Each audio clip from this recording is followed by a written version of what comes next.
For the ones curious, I'm actually wearing a construction hat for this video in order to fit with the theme. I thought you never needed to hear that information, but now you know it.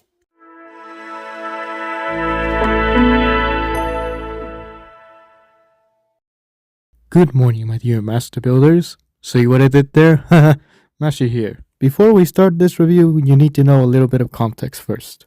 A couple of months ago in the community tab, I did a little poll. Basically, which AEG set you wanted me to review first. At the time, I didn't own any of the two sets from the poll. Is what I would have said if recently I didn't purchase both of the sets for 30% off in Children's Day. Since the diesel set won the vote, that was the one I was gonna do first. So that's what we're reviewing today. I welcome you all to the Motorized Diesel's Lift and Load construction set.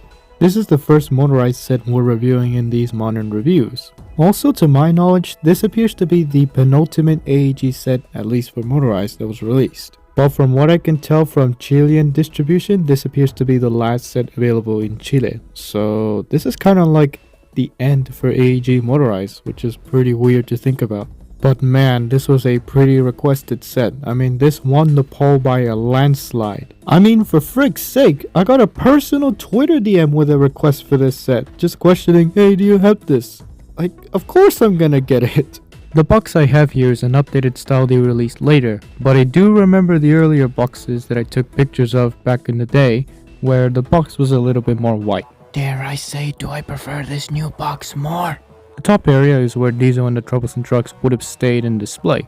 In order to get them out, they were actually held in by a little bit of twisty ties. They're like made out of really rough material. Overall, the box artwork, I like it. The top shows us the cloud, the Diesel promo, and a little bit of construction tape.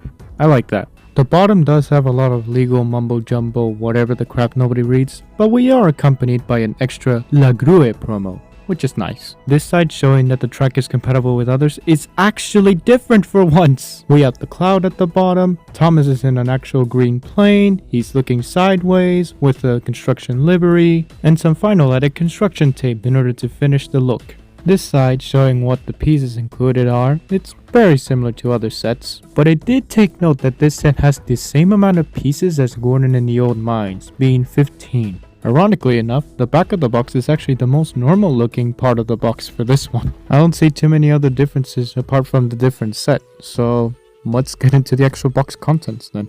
The instructions included are your normal standard affair. There isn't anything too special about these. It isn't even using the updated style that James and the Cal Corral uses. I mean, there's a little bit of extra logos here and there and new year dates, but what does it matter if the instructions are exactly the same as always? As a parent's note, there is a sticker sheet included with this set, but it's a whole lot more trickier compared to other ones. I 100% recommend having a parent do these stickers rather than a kid. There's a lot of tricky placements and a lot of weird shapes. Hell, I'm about to turn 19 years old and I still can't do some of these stickers properly. Some things never change. This diesel included is very interesting compared to other previous engines we looked at before. This isn't just a face swap compared to the other sets, this is a complete redo of the character. As you can see, compared to a stock diesel, the side detailings on this one are a whole lot more different. In short words, this diesel is using a construction livery. The wheels on his chassis are yellow, his running board, if you could so call it, is painted yellow, he has a little bit of construction tape, and he also has some dirty markings. It 100% fits the theme, and it's a really sweet bonus that we get a variant like this. Don't forget the face difference. While stock diesel is doing the most uncharacteristic diesel smile I've seen in the world, the new one isn't just dirty, he appears to be freaked out by something.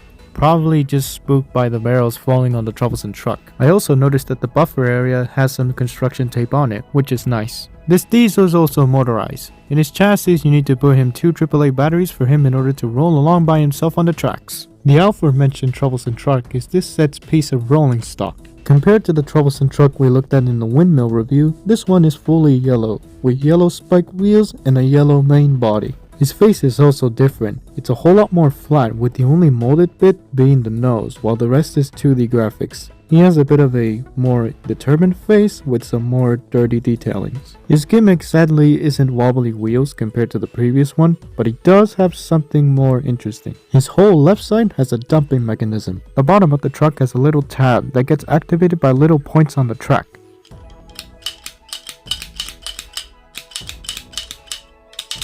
In terms of cargo, you have 2 orange barrels. As a take-along user from back in the day, this gave me a little bit of nostalgia. I had 5 orange barrels back in the day with take-along. I still do to this day. Sadly, unlike other cargo, the bottom of these barrels are completely hollow and don't have an hexagonal hole for some flatbeds. I mean, you can put them on some flatbeds, but what's the point if they're completely loose?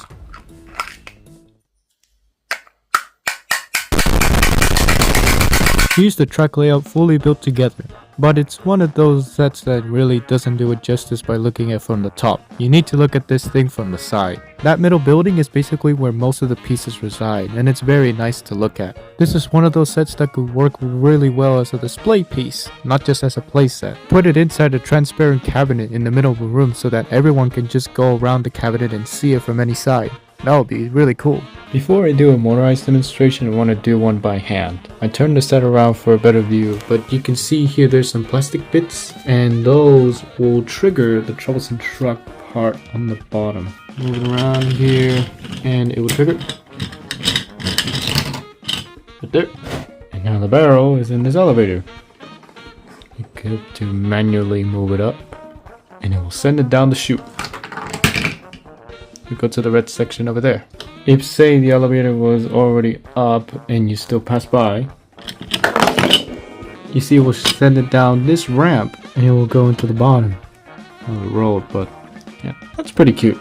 Back at the other area, there's 2 ways to send the barrel. You could do it this way, and it'll send down that chute and again go in the middle, or when it passes by here, you have to time it. You have to move it down like this. It's supposed to land like that, but yeah, that's kind of like the play of the set. I said you have to time it because there's no stop and go area for a diesel to stop. I welcome you all to my dirty floor. It fits the theme. Let's test this motorized.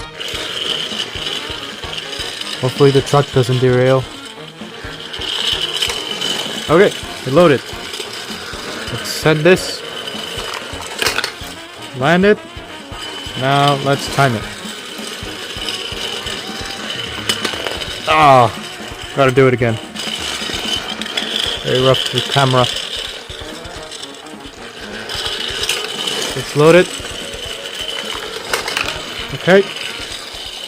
I'm gonna do it like that. I'm gonna watch in person. Oh, it did it! It tumbled a bit, but I did it. There we go.